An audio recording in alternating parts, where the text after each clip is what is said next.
Hello, everyone. Good evening. Welcome to yet another session in the monthly series that we have been doing for our Gen members. We're just going to wait maybe for a minute or so, and then we can begin the session.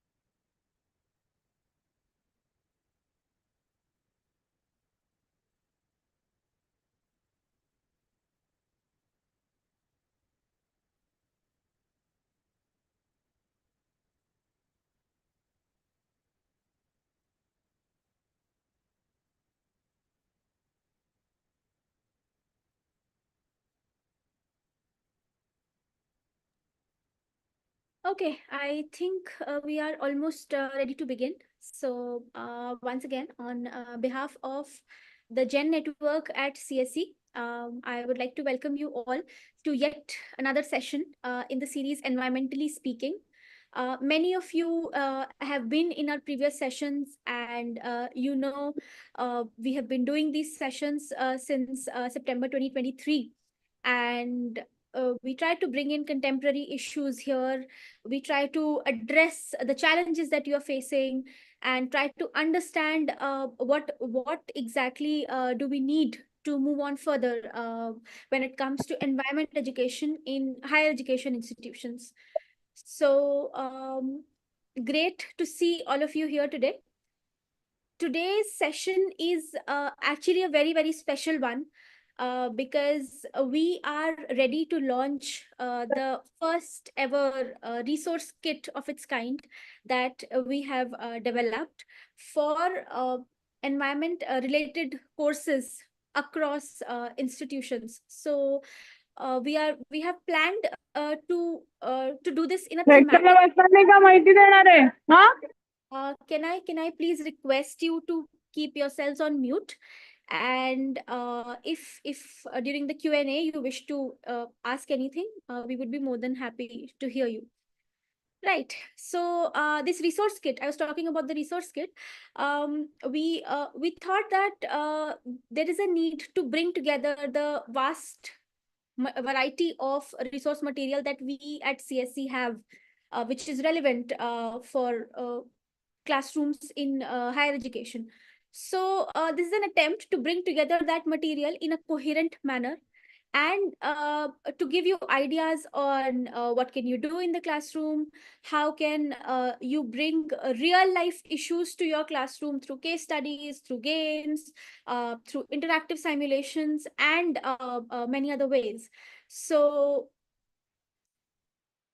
yeah, I hope you are as excited about this as I am.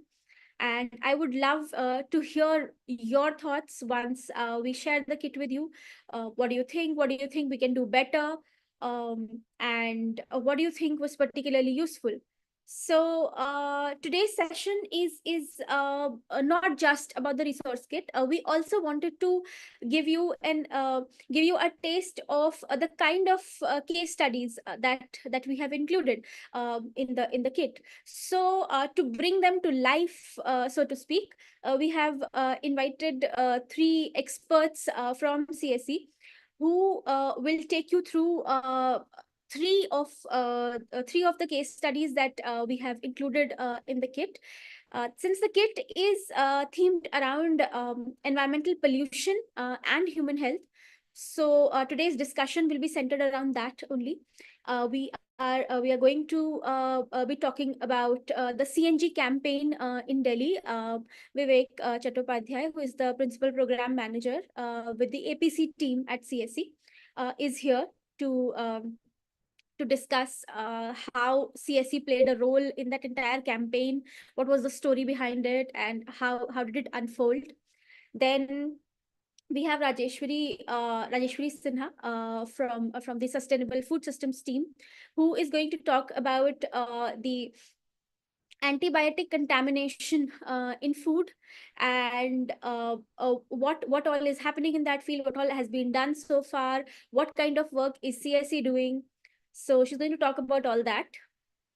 And we also have Vivek Mishra, excuse me, who is a senior reporter with Down to Earth. He has covered a very interesting story from Kanpur,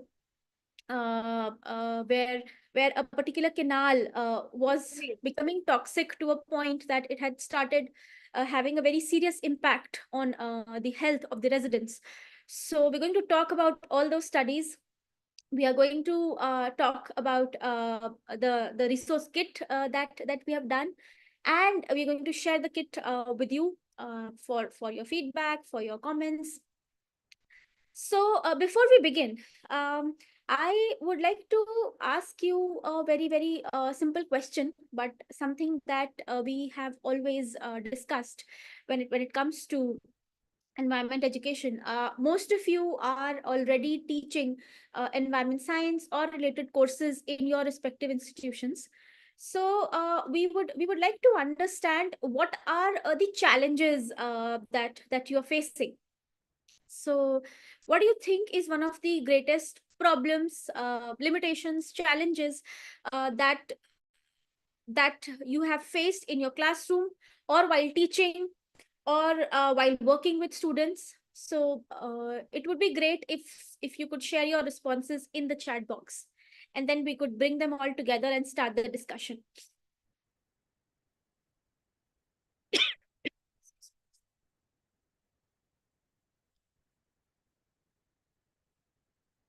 Okay, we can just if you would like to turn on your microphone and respond, that is also fine. If you'd like to type in the chat box, you can do that as well.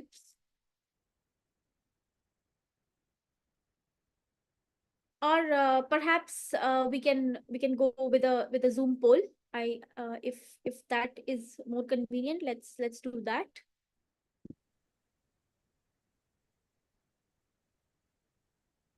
Okay, so I am just going to put a few questions for you on the screen. If you could respond. The third question about the challenges is a multiple choice question. So you can select whichever options you feel are relevant to you.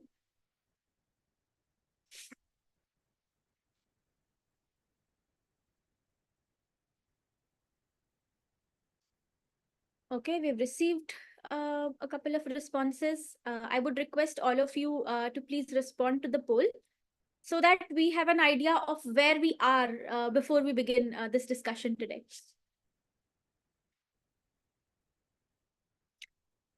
Okay, not enough time and support for innovation in pedagogy seems to be a issue that many of us are facing, and of course, absence of connections with real life issues. Right.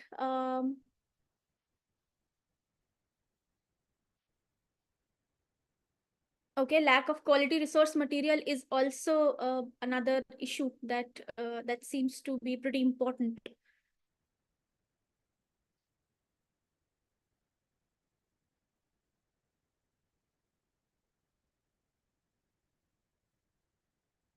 I'll just keep the poll open for maybe 10-15 more seconds. So if you've not yet responded, uh, we'd love to have your response here.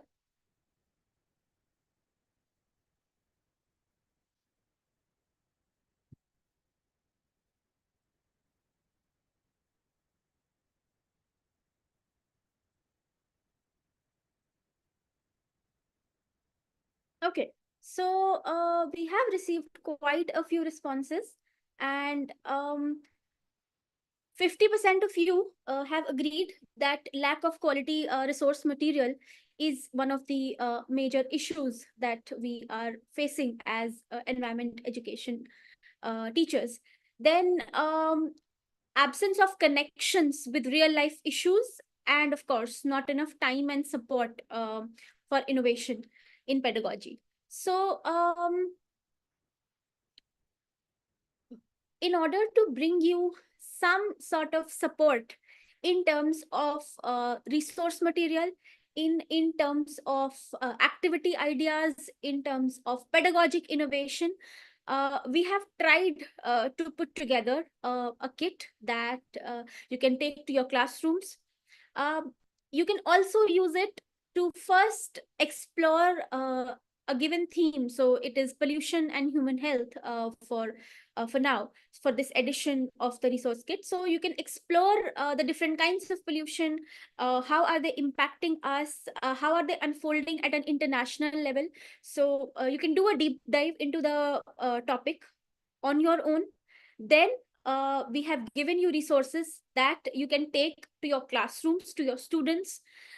You can directly share those resources with them.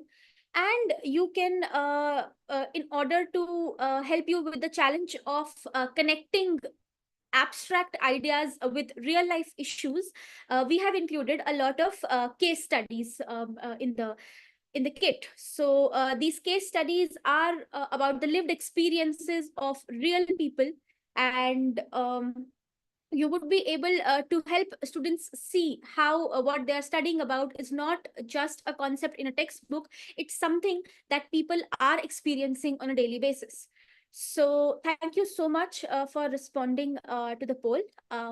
Now, as I said, in order to give you a brief taste of what those case studies would look like in the classroom, how they would unfold in the classroom, we have our three speakers with us, and they are going to take you through the three case studies that I mentioned earlier. And we can start, I think, with Vivek. Yeah. Good Yeah, evening, everyone. I'll just quickly introduce Vivek. Yeah. He is a senior fellow at the Center for Science and Environment, and since 2000, he has been involved with research and policy advocacy. He was actually associated with this campaign that we're talking about, Right to Clean Air, which was aimed at improving the decision-making process related to air quality planning and mobility management in cities. So he has been involved in various other advocacy initiatives at CSE, and since he was a part of this campaign, he's going to share the entire experience of what the campaign was like and how it unfolded. Over to you, Vivek. Thank you for joining today. Thank you very much. Good evening. So I shared the presentation from here. Just a second.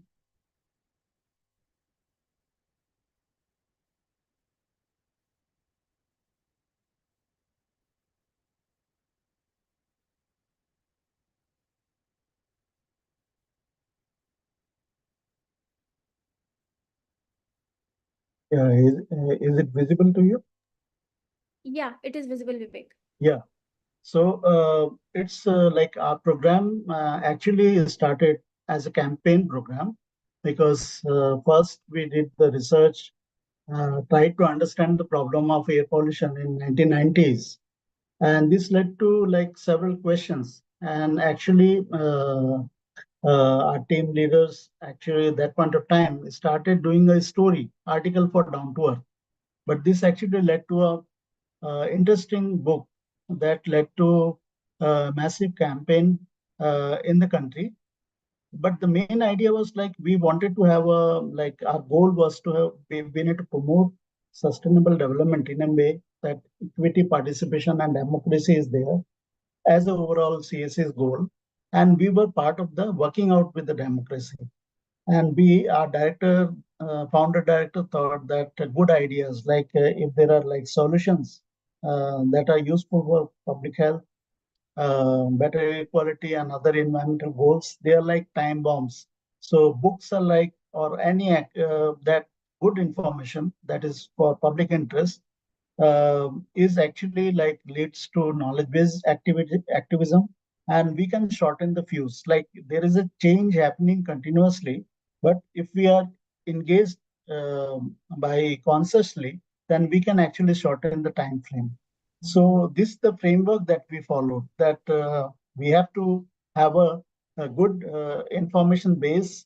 We have to have a knowledge pool of experts as well.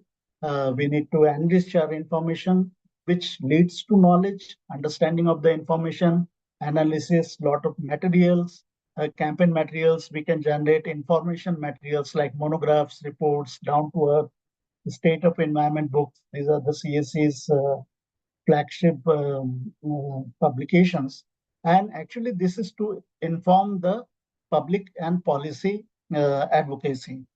So basically, like wisdom and action, what we say, this is the like common framework that is followed in knowledge-based activism. And this is slightly different than other civil society organizations because we directly don't engage into agitation or closing down things. But we thought that we have to have a informative process which informs and takes the public action in right direction. So we have to use the science and scientific data that we understood in the beginning phase, and literature was crunched because we were in a situation where the hard scientific facts have to be translated so that the common people and policymakers can understand.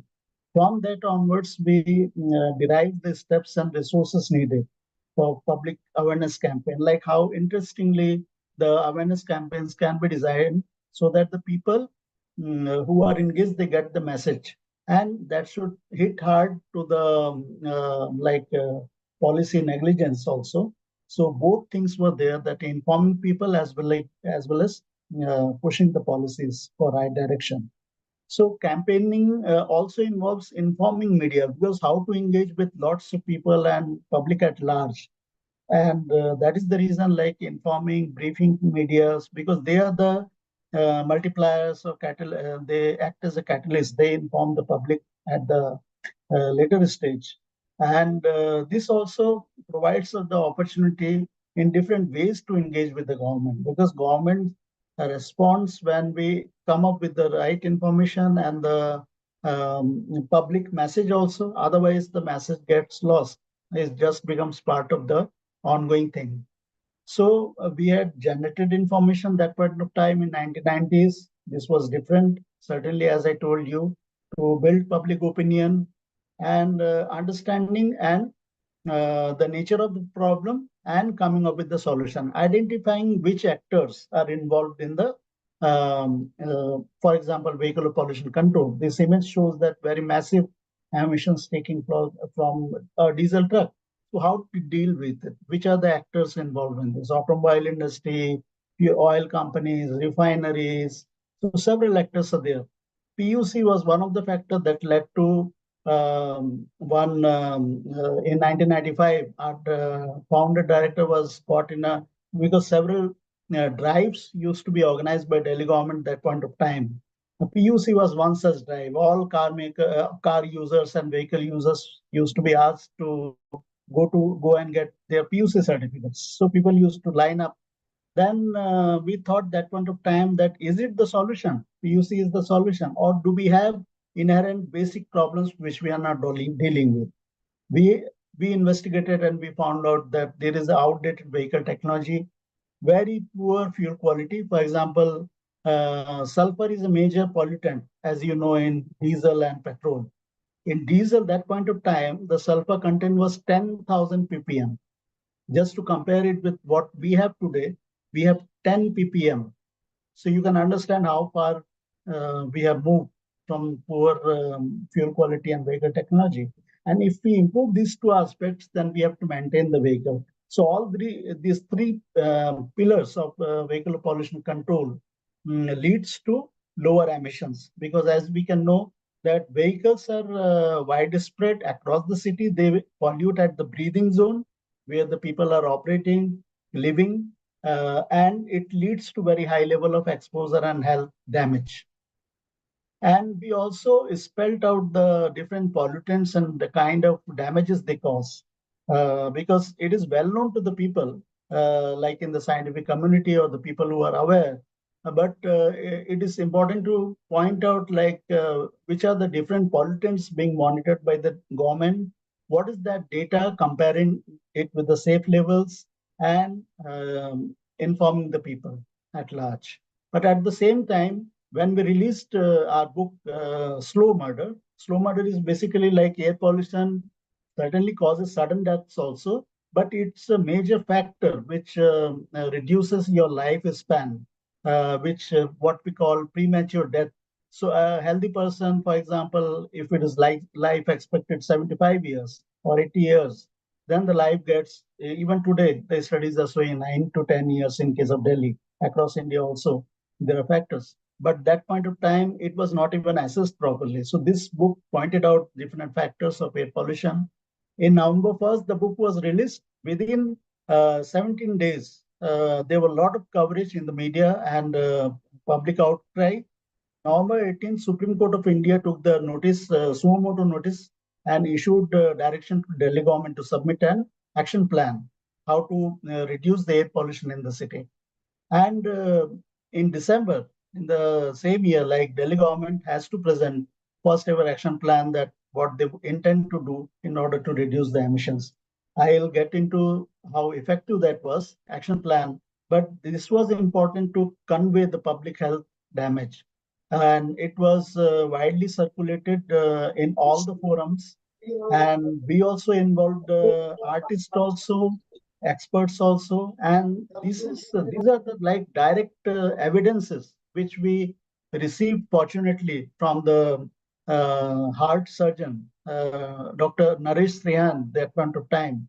So he gave us two images, one of a person, because when he used to do open heart surgeries, then he used to observe the lungs, and even by looking at the lungs of the people, he used to point out that where the person belongs to, where he comes from. So this person is in both people are non-smokers. One person is from Himachal Pradesh. You can see the pink lungs. But in case of Delhi, already there are black deposits, smog points. So these are very hard evidences that we fortunately received that point of time, and it helped to convey the direct impact, because data is one thing that people may understand or may not understand, but these evidences helped a lot. At the same time, we estimated the death toll of the high air pollution across cities. We analyzed the data from 1991 to 1995, how much pollution is causing the number of deaths. There is 30% increase, we noticed, and it was published in the newspapers that how lenient the government actions are.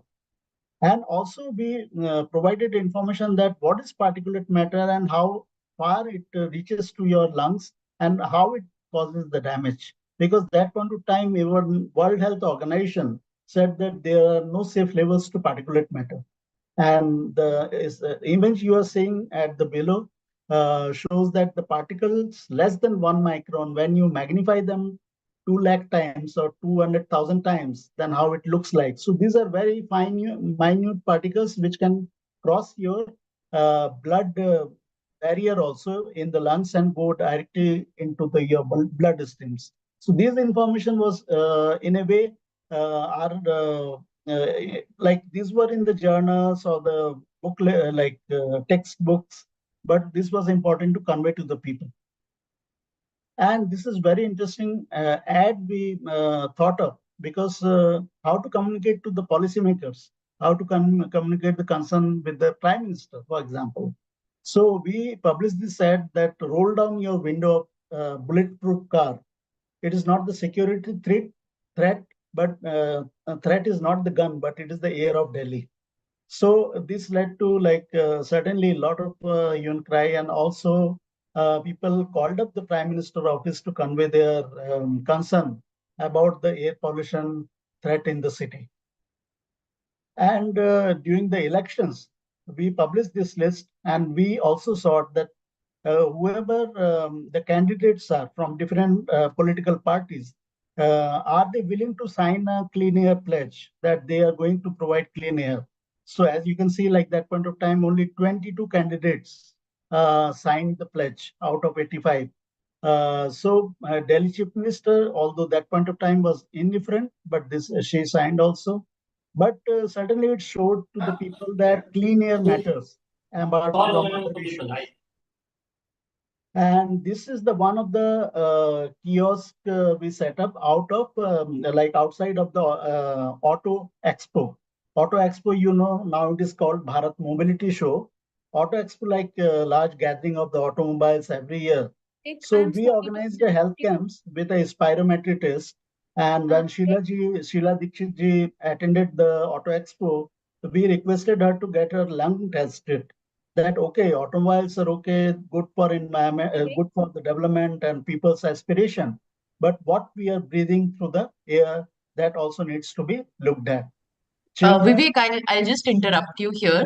Could yeah, you please wrap the presentation in 2 minutes if that's okay? sure, sure, You sure. just okay, So thank you. we involved, like children were involved, and also it led to the impact. Like Supreme Court set up a technical committee to advise the court, and the spin-off was that in 1998, major order was passed that all the commercial vehicles, particularly buses and auto rickshaws, have to switch to CNG. So this led to different campaigns, but major issue was like introduction of cleaner fuel, CNG, because that point of time diesel was certainly not good. There were a lot of resistance from automobile industry, as you can see from this slide. One of the major automobile manufacturers said that they deny everything that particulate matter causes health consequences, and we handled this issue with the contacting World Health Organization and getting a clarification that no levels of particulate matter is safe. And we also had a platform of down to earth. We published all the saboteurs like who are obstructing the movement, what are the people facing, and how petroleum and natural gas is saying that diesel is clean. And we also had to tackle several myths about CNG, because CNG, although was established fuel otherwise in other countries, but in India, a lot of misinformation was there. So we had to deal with the misinformation through our timely publications, monographs, and other things. And we informed the public about the health studies. We said that lungs are same everywhere. So if there are health consequences in other countries, we have to be worried about in India too. And this led to final, as you know, that order in April 2002, that all the diesel buses have to go out. And it led to also a roadmap by the government to have a emission standards. So fortunately, now we have with that campaign BS6 introduced in 2020, much ahead of the schedule. Earlier deadline was 2025. And impact, as you know, like there are several, but certainly a lot of cleanup in vehicle technology has happened. We also started that what should be our next campaign, because we thought the technology itself is not the solution. We have to have public transport, control private vehicle numbers, and incentives and other things. So we had to engage with all the public, like stakeholders, and this was the agenda, because we always thought that why government is not saying the point. Thank you very much.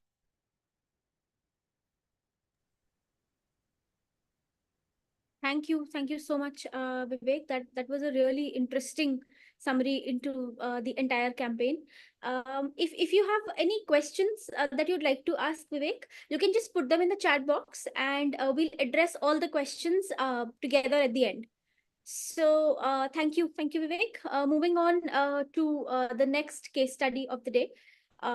We have with us Rajeshwari Sinha, who is a senior program manager at the Sustainable Food Systems team at CSC, and she leads the program on antimicrobial resistance.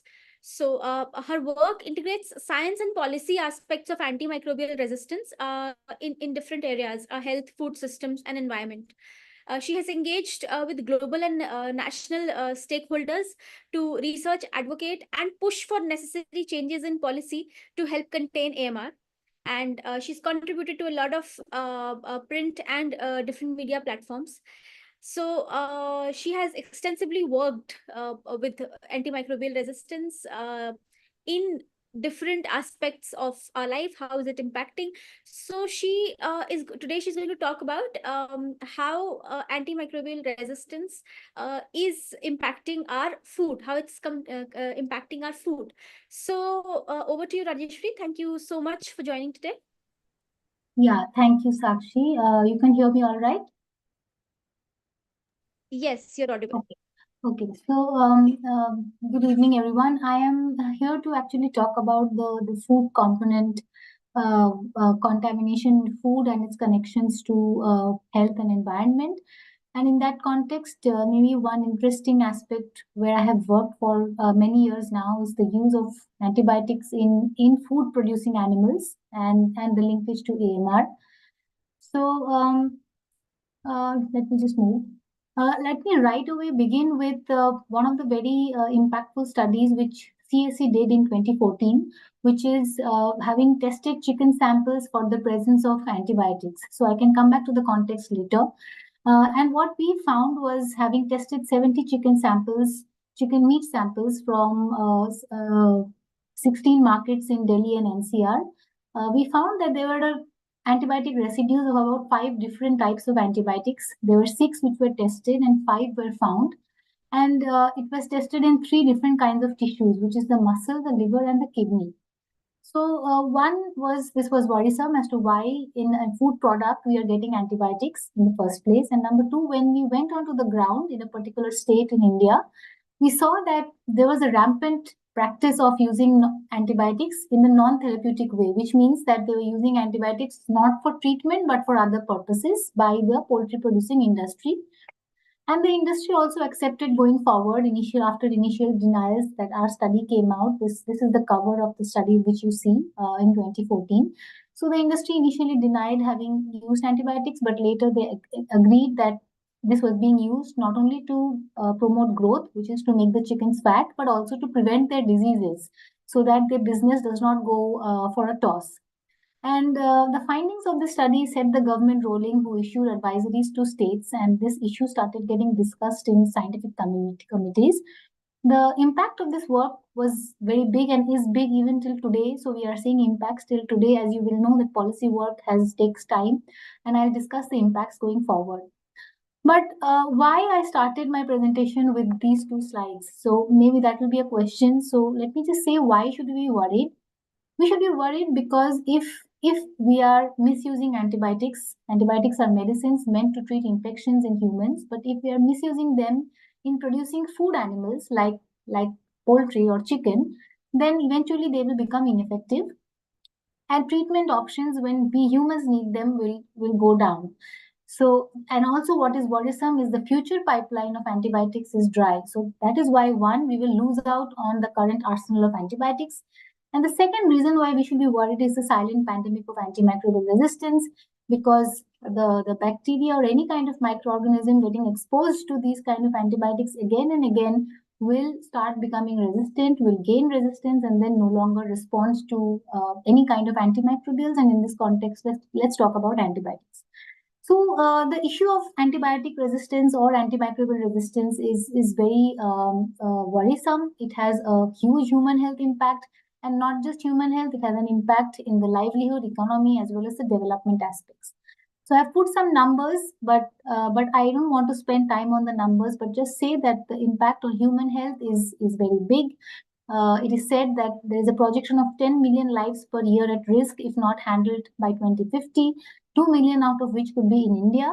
And beyond human health, it could affect the global GDP by about 3.8% and also impact livestock production with some severe losses.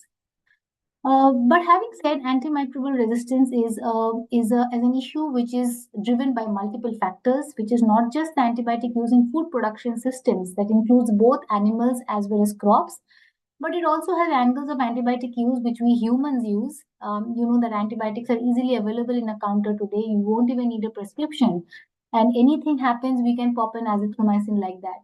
It also has a waste element to it. So waste from all these systems, antibiotics which are unmetabolized and coming into the waste are going into the environment. So this is a public health concern which is being triggered by use of antibiotics in food animal production systems or crop production systems, and also has direct linkage to the waste and environment aspect, right? Here I'm building, this is a slide which I want to show that with the use of antibiotics in food animal systems like poultry, dairy, aquaculture, slaughterhouses, meat processing units, feed mills, They eventually go into the environment because, like I said, because of resistant bacteria, antibiotic residues, or genes. These are called antibiotic resistant determinants. They go into the environment through the waste, and once into the environment, there is a high possibility of it coming back and causing human exposure either through drinking water or through surface water use if not treated well. There is always a possibility of it coming back for human exposure. The question is, but why do you think antibiotics are used in food animal production systems? Why am I talking suddenly about it, right? The answer probably is not as easy as the question or as straight as the question. To understand it, we must first know that India is a big food animal producing sector. The poultry sector is huge, 850 million plus population as per 2019 livestock census. Around 10 million tons of meat produced, 140 billion eggs produced. And then when we come to cattle, India is the biggest milk producer of India, with more than 20% of global production being contributed by India. India ranks second in aquaculture, which is the fish production. It is the fourth largest exporter and contributes to 8% of global fish production. So when there is so much demand, when there is so much commercial as well as trade interest, you will need to produce more and more meat, more and more milk, more and more fish. There are also sources of cheap protein. And because of this, there is a need to produce food from animals intensively, which means very fast, within a quick turnaround time, we need to produce this kind of protein source. And because the time is less and there is more and more need, this has led to use of antibiotics in different food systems. Like I said, they are being used not just for treatment, which is therapeutic, but for non-therapeutic purpose like promoting growth, which is making the chickens fatter in a very less time so that they sell quickly, and also for preventing diseases so that they don't fall ill. Another important point I want to put here is that the third issue is the use of CIAs, or critically important antimicrobials, which is a category that is being blocked or gathered by WHO and said that this is a set of antimicrobials which should be kept aside for humans. But we see that these kind of CIAs are being used not just for growth promotion, disease prevention, but for treatment in food animal systems. This slide looks a bit, I might say it has a lot of information, but just to let you know that what I'm trying to say here is this kind of antibiotic use or misuse in intensive food production systems has linkages not just to issues like antimicrobial resistance, but also climate change as well as zoonosis and future pandemics, which can also influence each other. I just want to mention with intensive systems, we mean, you remember the picture that I have shown. These are large-scale commercial units with high stocking densities, genetically similar breeds being bred together, meant for productivity and not disease resilience, confined conditions, lot of disease, lot of antibiotic use, lot of dependence on external inputs like feed and chemicals, and limited focus on good animal husbandry. Now, coming back to poultry, to where I started, after 2014, our journey with specifics around poultry did not stop there. We also saw how antibiotic use or misuse is happening in the meat supply chains of fast food industry. We reached out to multinational companies, fast food companies operating in India, to understand how they are procuring the meat, the chicken meat, from their suppliers. And we found that they did not have any kind of commitments to eliminate the misuse of antibiotics within their supply chain. And in a way, this was a very stark double standards we noted, because in their foreign headquarters, they had policies, they were following certain principles, but when it comes to India, they did not have any kind of policies or any kind of guidelines. We also saw that antibiotics could be used in poultry feed, and we saw that different kinds of critically important antibiotics were finding space within the poultry feed that was being made. And one typical policy issue which came out was that poultry feed is not regulated at all in India.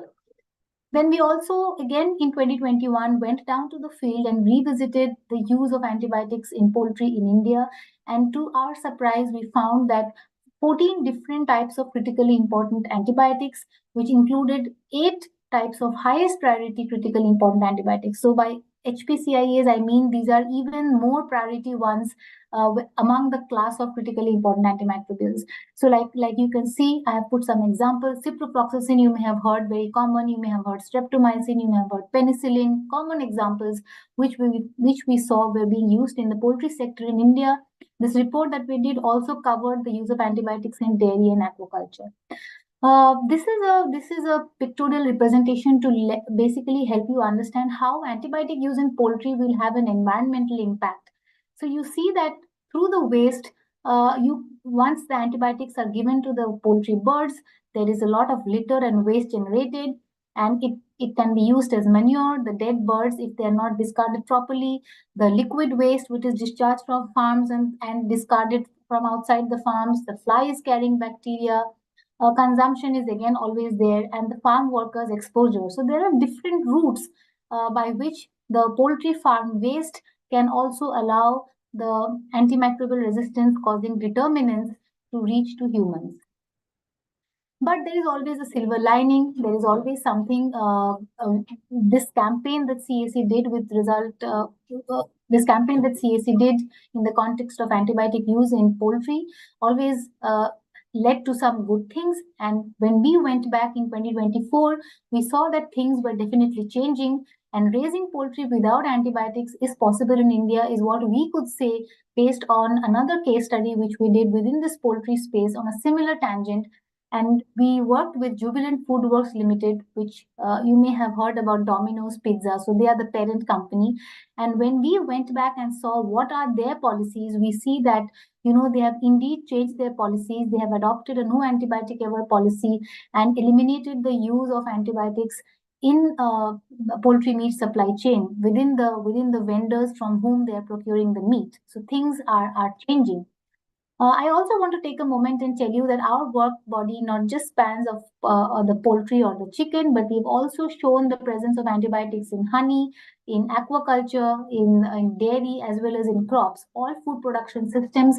And we have highlighted use, misuse concerns, and we have had several impactful policy measures coming out of the work.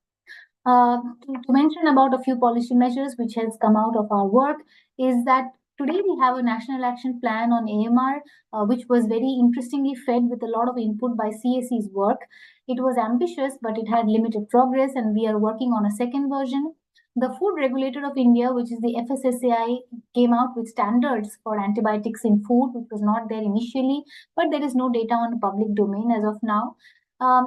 Till about last month, if I can go back, FSSAI and the Ministry of Health has now banned several antibiotics, including critically important ones, have banned their use in food animals. Because this is very recent, their impact on the ground is yet to be known.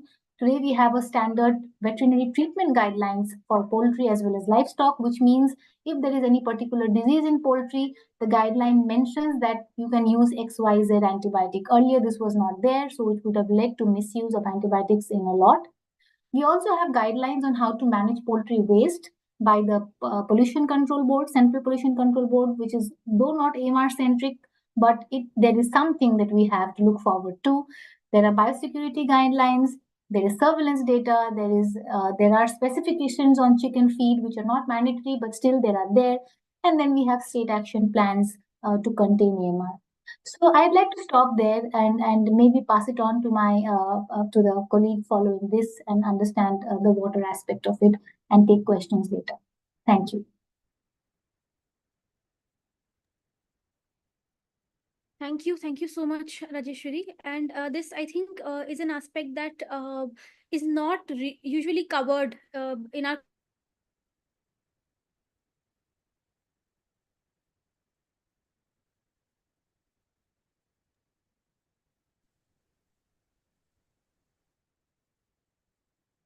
speaker of the day, Vivek Mishra, who is a senior reporter with Down to Earth. He has been reporting on issues related to environment and development for quite a long time.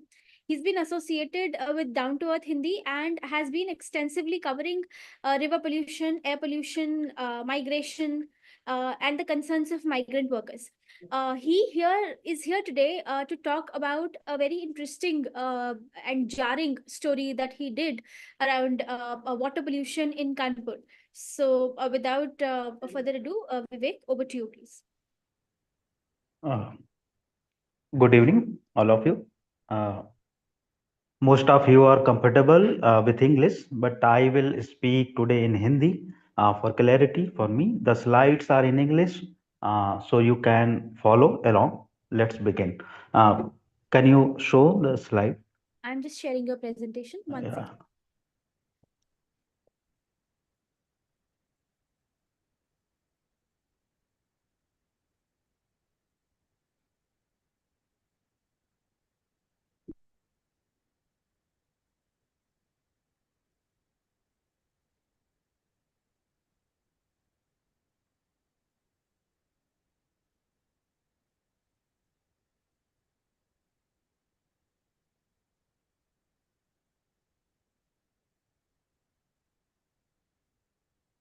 Is it visible?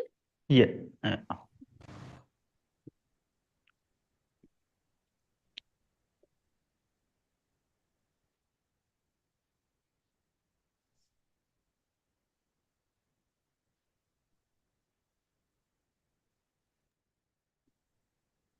It's taking a while, Sakshi. It's still Yeah. not Yeah. okay. It's on. Yeah. Yeah. Yeah. Uh, Could we come so to the first slide? yes, previous one. Okay. Okay. सो ये जो आज हम बात करने जा रहे हैं उत्तर प्रदेश के कानपुर नगर की। और जैसा आप सब लोग जानते हैं कि कानपुर नगर जो कि उत्तर प्रदेश में एक उसे मैनचेस्टर के नाम से भी बुलाते हैं, जो कि उसकी इंडस्ट्रियल एक्टिविटीज वहाँ पर कई दशकों से चल रही हैं। तो हम उसी इंडस्ट्रियल एक्टिविटीज के जो कॉन्सिक्वेंसेज हैं, जो अब जमीन पर दिखाई दे रहे हैं कई दशकों से, कई डिकेड से, हमने उसी को जानने की कोशिश की, रिविजिट किया, और उसके बाद जो कुछ भी निकल के आया है ये सब कुछ हम यहाँ पर कवर करेंगे। तो हमने बेसिकली कानपुर में एक ऐसी कैनाल का पीछा किया जो कि इफ्लुएंट लेकर खेतों की तरफ जाती है और इवेंचुअली वो गंगा में मिल जाती है। उस कैनाल का पर्पज कुछ और था, लोग, लेकिन बाद में वो कैनाल किसी और पर्पस के लिए हो गई। तो ये कहानी यहीं से शुरू होती है। Please next slide. देख रहे हैं आप ये जो पहली स्लाइड है, इसमें जो तस्वीर आपको दिख रही है, ये कैनाल का शुरुआती हिस्सा है जहां से ये विजिबल होना शुरू होती है। और इस कैनाल में जो आपको पानी दिख रहा है वो थोड़ा ब्लैकिश है, फोमी है, और यहीं से हमें थोड़ा इसका पीछा करने की हमने शुरुआत की। तो ये पॉइंट था जहां पर सारा एफ्लुएंट आके फिर कैनाल के माध्यम से आगे गांव की तरफ, विलेजेस की तरफ बढ़ता है। और इस कैनाल को स्टार्ट किया गया था बेसिकली 1904 में, लेकिन उससे पहले थोड़ा ये समझ लें कि ये कैनाल क्यों बनी थी। तो सबसे पहले 1946 में यहाँ पर टैनरी के ऑपरेशन शुरू किए गए थे। और करीब जब ये टैनरीज के ऑपरेशन शुरू हुए तब से अब तक लेकर करीब 400 से अधिक टैनरीज रजिस्टर्ड हैं, और बहुत सारी unregistered tanneries Jajmau industrial area में काम करती हैं। कोई 7.43 square kilometre area covered by tanneries. और सबसे जो जोखिम वाली बात है, रिस्क वाली बात है, कि ये सारी टैनरीज लगभग गंगा बैंक से 50 मीटर से लेके 50 मीटर से लेके 1 किलोमीटर के दायरे में है, यानी बिल्कुल गंगा के किनारों पर है। और जो सबसे छोटी टैनरी है, जो स्मॉलेस्ट है, वो 100 स्क्वायर मीटर है। और जो सबसे मैसिव बिग वन है वो 34,500 स्क्वायर मीटर है। ये नंबर सिर्फ इसलिए ताकि आपको स्केल का अंदाजा रहे कि ये कितना खतरनाक है। नेक्स्ट।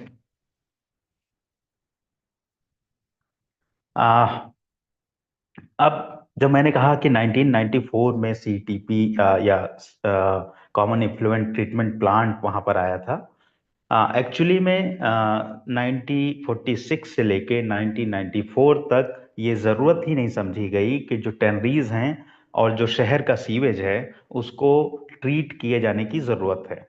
और लगभग 50 साल का एक लंबा वक्त, ऐसा वक्त रहा है जब ट्रीटमेंट जो है नहीं होता था, और टैनरीज अपने मन मुताबिक पूरा इफ्लुएंट उठाकर गंगा में डाल देती थी।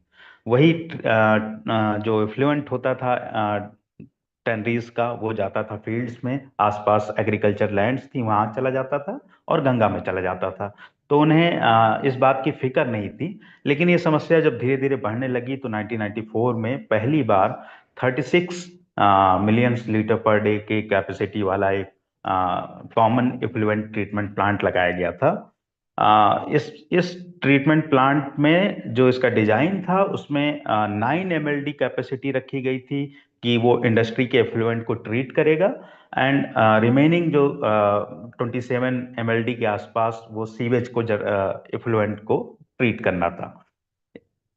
ये प्लांट फिलहाल बंद हो चुका है और अब एक नया और उससे ज्यादा उन्नत प्लांट इस्टेब्लिश किया गया है जाजमऊ में, जिसकी क्षमता 20 MLD है। तो जब हमने अभी हाल ही में विजिट करना शुरू किया तो ये जो बोर्ड आप देख रहे हैं 20 MLD common effluent treatment plant का, ये अभी बनकर वहां तैयार है बट फुल्ली ऑपरेशनल नहीं है। यानी जो 9 MLD ट्रीटमेंट के लिए जो फैसिलिटी थी उसे बंद कर दिया गया। नई फैसिलिटी अभी शुरू नहीं हुई है जिसे पुराने वाले को डाइवर्ट कर दिया गया है। यानी कुल मिलाकर जो भी इफ्लुएंट जनरेट हो रहा है टैनरीज से, उसे पूरी तरीके से साफ नहीं किया जा रहा है। ये जाकर हमें ग्राउंड पे पता चला। नेक्स्ट। ये आप वो वही रास्ता देख रहे हैं जो नहर धीरे धीरे गांव की तरफ बढ़ती है। आप देख पा रहे हैं कि एक छोटे से पाइप से फोमी वाटर जो है वो फील्ड्स की तरफ जा रहा है। जब हम पहुंचे थे तो यहाँ राइस की खेती हो रही थी और इसी पानी का इस्तेमाल किया जा रहा था। क्यों किया जा रहा था? क्योंकि जब 1994 में एक कैनाल बनाई गई जिसका पर्पज ये था कि गंगा के आसपास के इलाकों से काफी एक्सट्रैक्शन हो रहा है इरिगेशन के लिए, तो हम क्यों ना फ्रेश वाटर की जगह इरिगेशन यूज्ड वाटर जो है उन्हें पहुंचाएं थ्रू कैनाल, और पहले टैनरीज के इफ्लुएंट को ट्रीट कर लें और उसके बाद किसानों को दे दिया जाए। बट हुआ क्या कि हमारा जो इफ्लुएंट था टैनरीज से निकलने वाला, ना ही वो अच्छे से ट्रीट हो पाया और ना ही कैनाल में उसकी मॉनिटरिंग की गई कि जो ट्रीटमेंट के बाद जो पानी छोड़ा जा रहा है उसमें कहीं हैवी मेटल्स या कुछ खतरनाक तत्व तो नहीं है जो खेतों को चले जाएं। और हुआ वही, ये कैनाल एक टॉक्सिक कैनाल बन गई और इसमें से निकलने वाला पूरा पानी जो है वो खेतों में जाता रहा और वहां पर लोग अनाज उगाते रहे। आगे की कहानी। नेक्स्ट। ये पुराना वाला CETP है जो 36 MLD था जो अब बंद हो चुका है। मैं यहाँ पर बस एक फोटो में जो आपको दिख रहा है, मैं बस एक चीज क्लियर करूं कि बार बार कॉमन इफ्लुएंट ट्रीटमेंट प्लांट की बात होगी तो जस्ट आपके शहर में जो लोगों का जो घरों से सीवेज जनरेट होता है उसे ट्रीट करने के लिए जो सीवेज ट्रीटमेंट प्लांट्स लगाए जाते हैं ताकि नदियों तक गंदा पानी ना पहुंचे, उसी तरह से तमाम फैक्ट्रीज का पानी एक जगह इकट्ठा करके ट्रीट करने की व्यवस्था की जाती है जिसे कॉमन इफ्लुएंट ट्रीटमेंट प्लांट कहते हैं।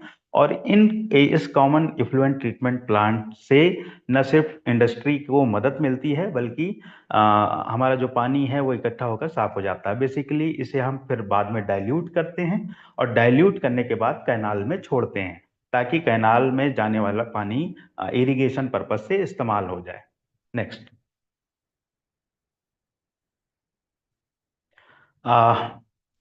अगर कैनाल में जाने वाला पानी साफ न किया जाए या आंशिक तौर पर पार्सली ट्रीट किया जाए तो क्या हो सकता है? जाजमऊ इसका बेस्ट एग्जांपल है। यहाँ हम देखते हैं कि जो टैनरी का इफ्लुएंट है और डोमेस्टिक सीवेज है उसे हमेशा से पार्सली ट्रीट किया गया और फिर एक दूसरे एसटीपी को भेजा जाता रहा जो कि दूसरे एसटीपी से वो डाइल्यूट होने के बजाय हैवी मेटल्स लेकर कैनाल में पहुंच जाता था। और ये बात कई बार IIT Kanpur, central pollution control board, Uttar Pradesh pollution control board और कई अलग संस्थाओं ने बार बार ये बात अपने सैंपल्स में उजागर की है कि जो कैनाल्स में पानी ट्रीटमेंट के बाद छोड़ा जा रहा है उसमें काफी हैवी मेटल्स हैं, लेकिन इसकी कोई रोकथाम नहीं की गई। और आसपास के जो एग्रीकल्चर फील्ड्स थे, जो लोग थे उन पे डिपेंडेंट, वो सब इसके शिकार हो गए। और खास तौर से जो कार्सियोजेनिक क्रोमियम है वो और मरकरी, ये दो मुख्य हैवी मेटल्स थे जो वहां पर न सिर्फ फील्ड में बल्कि ब्लड स्ट्रीम तक में पाए गए हैं। आगे नेक्स्ट स्लाइड। मैं जो जिन रिपोर्ट्स की बात कर रहा था उसकी झलकी आप यहाँ देख सकते हैं कि सीपी जब हमने इन्वेस्टिगेशन की शुरुआत की तो एक नेशनल ग्रीन ट्रिब्यूनल जो कि इस मामले को अभी हैंडल कर रहा है, वहां से बहुत सारे कागज निकाले गए। उसमें से सीपीसीबी की जो करंट रिपोर्ट थी 2019 की, उन्होंने अपनी रिपोर्ट में साफ साफ बोला कि ये इंडस्ट्रियल वेस्ट कैनाल में जो भी पानी आ रहा है वो इंडस्ट्रियल वेस्ट है, क्रिटिकली पोल्यूटेड है, और बीओडी यानी बायो केमिकल ऑक्सीजन डिमांड जो है उसकी वो अपने पैरामीटर से मतलब काफी गुना ज्यादा है। जैसा आप देख सकते हैं 63.9 mg पर लीटर। और क्रोमियम जो कि कार्सिनोजेनिक है, उसकी भी जो सीमा सामान्य सीमा है उससे वो बहुत ज्यादा उसमें पाया गया। रिसेंट रिपोर्ट जो एनजीटी में फाइल की गई, उसमें एक और खतरनाक बात निकल कर आई कि ये टैनरीज से निकलने वाले हैवी मेटल्स जो कि क्रोमियम के जरिए टैनिंग का काम करते हैं, और उसके बाद जब वहां से इफ्लुएंट बाहर आता है तो वो न सिर्फ सॉइल कंटेमिनेशन कर रहा है बल्कि पूरे फूड चेन को डिस्टर्ब कर रहा है। नेक्स्ट।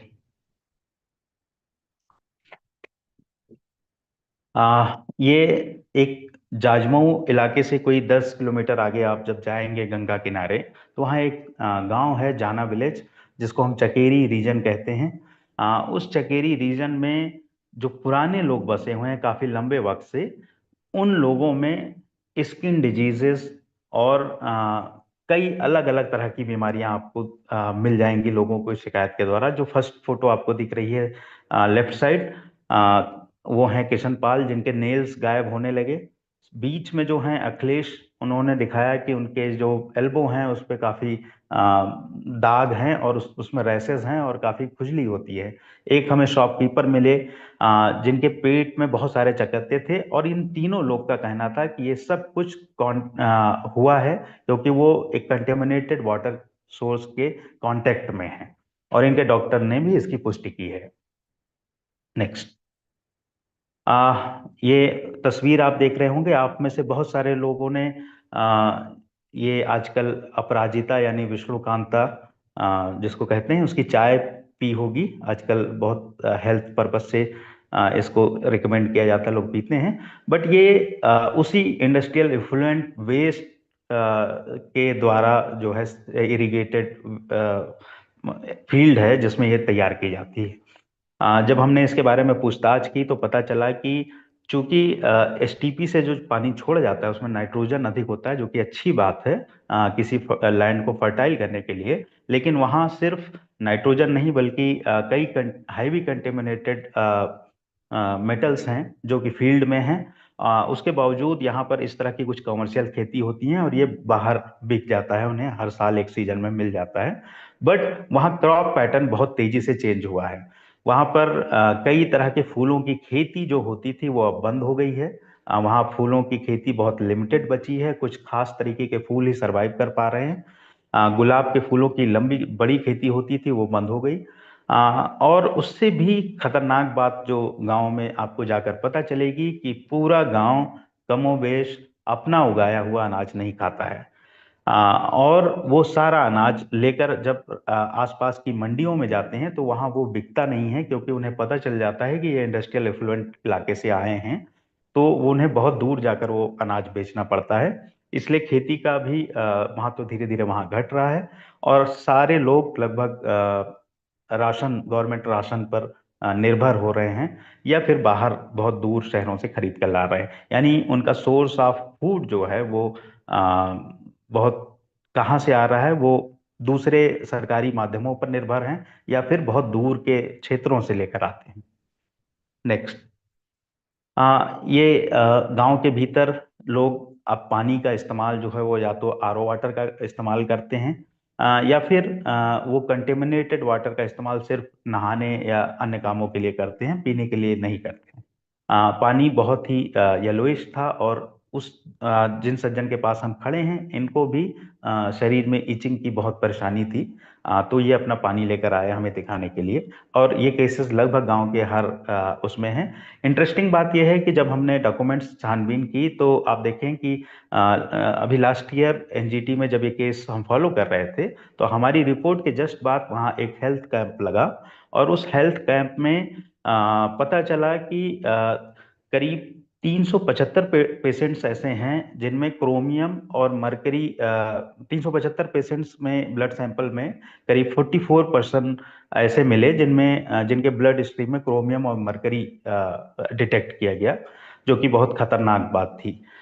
दूसरी बात कि जाना विलेज में 100% लोग किसी न किसी तरीके की बीमारी से ग्रसित हैं। इस हेल्थ कैंप के बाद ये बात बाहर आई, और उसी कैंप के आसपास ये पाया गया कि जो पॉन्ड्स हैं उनमें हेक्सावेलेंट क्रोमियम, यानी जो कार्सियोजेनिक क्रोमियम है, उसका डिपोजिशन है, एग्रीफील्ड्स में डिपोजिशन है, और न सिर्फ गंगा बल्कि आसपास के क्षेत्रों में और नदियों में भी ये कार्सियोजेनिक क्रोमियम का डिपोजिशन हो रहा है। नेक्स्ट। लास्ट में ये एक तस्वीर आपको दिख रही है, एक बहुत फेमस फिल्म है, आप में से बहुत सारे लोगों ने देखी होगी, द एरिन ब्रोकविच स्टोरी, उसी का एक दृश्य है ये। तो जैसा आपको मालूम है कि जो लेड है, जिस तरह से वो एनवायरनमेंट और हमारे शरीर को नुकसान पहुंचाता है, और उसका जो एक्सपोज किया था first time scientist Clair Patterson ने, उसी तरह से क्रोमियम, हेक्सावेलेंट क्रोमियम की कहानी भी दुनिया ने बहुत बाद में जानी, जो कि एक कोर्ट रूम से शुरू हुई थी और उसके बाद वो एक ग्लोबल अवेयरनेस का हिस्सा है।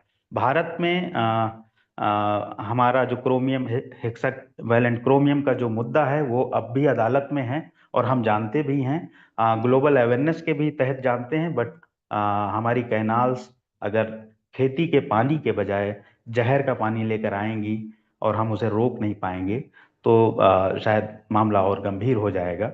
और आप ये फिल्म अगर आपने देखी है तो अच्छी बात है, नहीं देखी है तो लोगों को दिखाए जरूर।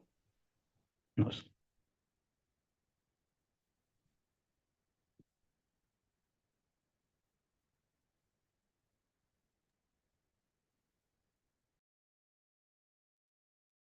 Thank you, Vivek. So, with that, we have come to the end of today's session.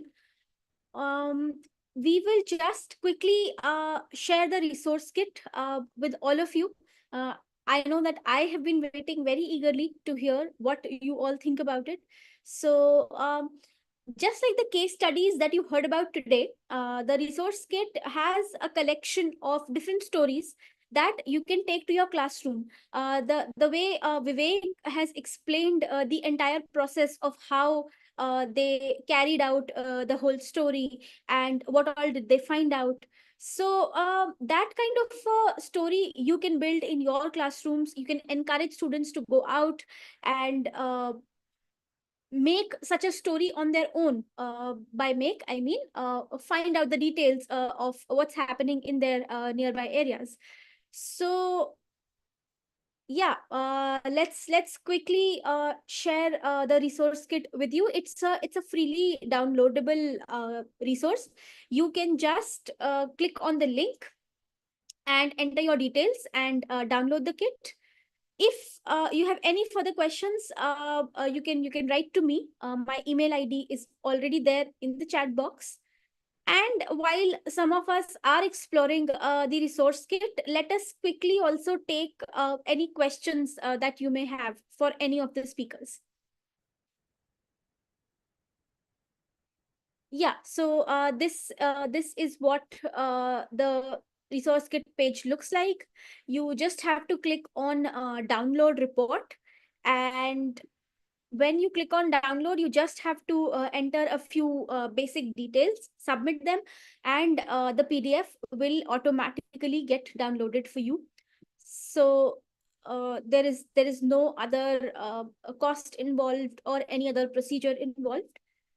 And you can definitely write to us if you face any issues or if you would like to discuss anything. So yeah, please go have a look, tell us what you feel about it. Was it useful? If you use it in your classrooms, we would love to hear how that went.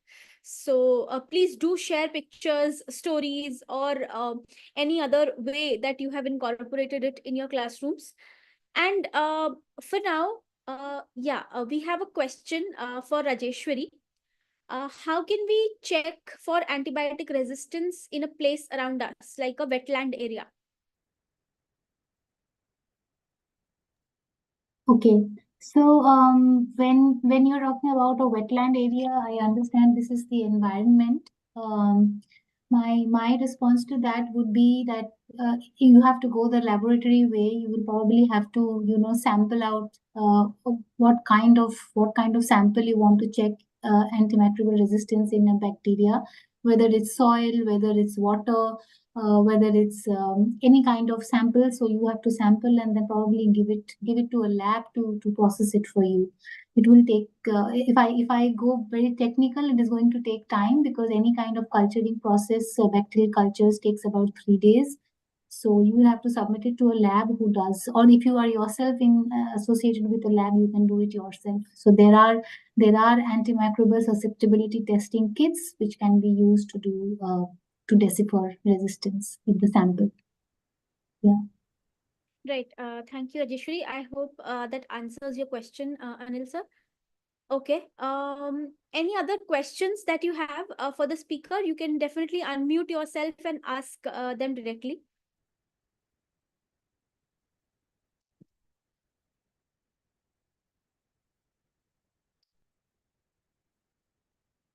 Okay.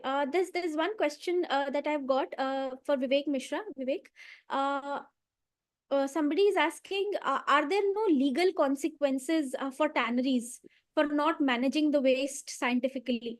The Pollution Control Board and NGT were aware of the issue. So why did they not take any action? Uh, So the case is ongoing in national green tribunal और tanneries को shifting का order है वहां से but shifting is not very easy task right now because the more than 400 tannery industries are there and the political pressures are also there tanneries जाना नहीं चाहती हैं बिकॉज वहां पर उन्हें उतनी आसानी नहीं होगी इफ्लुएंट को डिस्चार्ज करने में सेकेंड कि जब आप इफ्लुएंट ट्रीटमेंट करते हैं किसी टनरी इंडस्ट्रीज में तो वहां पे आपको एक ईटीपी लगाना है, एक प्राइमरी ट्रीटमेंट प्लांट लगाना है। उसका एक खर्चा है जो कि जिससे बचना चाहती हैं टनरी इंडस्ट्रीज। इसलिए ये सारे इश्यूज अदालत में उठ रहे हैं। बहुत सारी इंडस्ट्रीज को पेनाल्टी लगाई गई है बट फिर से कि भारत में पेनाल्टी लगाई जाती है ये खबरें हम तक आती हैं बट पेनाल्टी वसूली गई है या नहीं गई है ये खबर हम तक नहीं आती है। बहुत सारे अदालतों ने बहुत सारी इंडस्ट्रीज पर सिर्फ टेनरी नहीं बहुत बड़ी बड़ी औद्योगिक इकाइयों पर बहुत सारे जुर्माने लगाए हैं बट अभी तक उनका कोई हिसाब किताब नहीं है। पिछले ही साल डाउन टू अर्थ में हमने एक एनालिसिस किया था करीब 30,000 करोड़ रुपए 30,000 करोड़ रुपीस का पेनाल्टी एनजीटी ने पिछले 2 साल में लगाया है डिफरेंट इंडस्ट्रियल यूनिट्स पर बट उसमें से सिंगल पेनी अभी तक विजिबल नहीं है या उसकी जानकारी पब्लिक में नहीं है। तो दो चीजें हैं, एक तो एविडेंसेस हैं बट एविडेंसेस के पीछे ये बार बार कहा जा रहा है कि we are preparing for we are preventing. तो सीईटीपी जैसे जाजमऊ का जो बना है वो आफ्टर एनजीटी ऑर्डर बना है, मैंडेट किया है एनजीटी ने, तब जाकर 20 mld का एक कॉमन इफ्लुएंट ट्रीटमेंट प्लांट जो कि काफी नई टेक्नोलॉजी पर है वो बनाया गया है बट अभी वो प्रॉपर काम नहीं कर रहा है, ये बात भी सच है। तो एनजीटी शायद कुछ लीगल बाउंड्स हैं जिसमें वो ऑर्डर देती है लेकिन वो फॉलो नहीं होते, कंप्लाइंस नहीं होते हैं। तो ये लगभग हर इंडस्ट्रियल एरिया की कहानी है जहां कंप्लाइंसेस इशू हैं। जी Right. Thank you, Vivek. Any other questions that you would like to discuss? Any feedback that you would like to give and to share?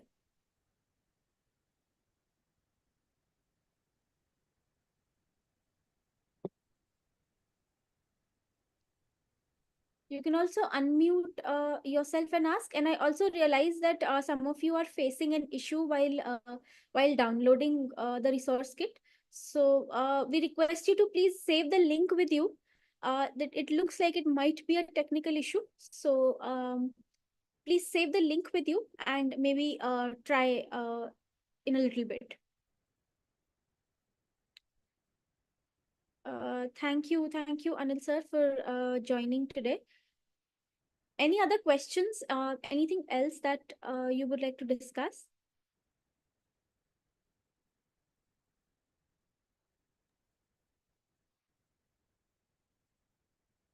You can also send us your questions later on if you go through the case studies and anything comes to your mind.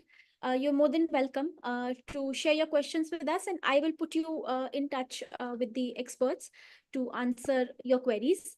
So with that, I think we are at the end of today's session, and it was really wonderful to hear about 3 such diverse case studies. Something I'm sure it's something that you can take back to your classrooms, to your students, and use it to teach whatever concepts are a part of the syllabus that you are taking. So thank you so much for joining in.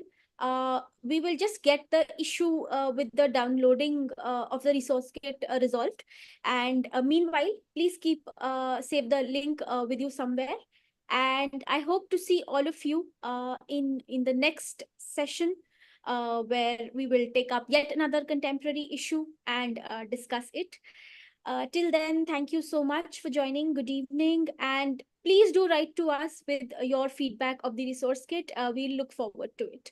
Thank you, everyone. Thank you, Vivek. Thank you, Vivek, for joining and for giving such a wonderful presentation. Thank you, Rajeshwari. All right. Thank you. Bye-bye.